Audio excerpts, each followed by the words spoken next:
क्या हुआ? कौन था? दारिया थी बाबा, मुझे देना चाहती है अपने शेयर्स।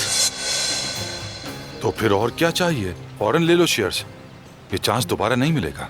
कैसा चांस बाबा? दारिया जरूर किसी मतलब के तहत मुझे ये ऑफर दे रही है।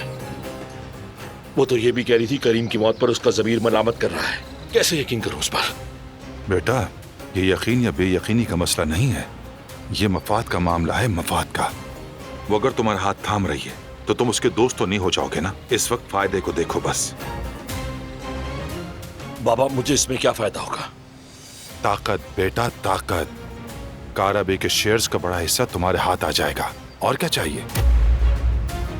इसलिए कहता हूं, आम खाओ आम, गुठलियां मत गिनो।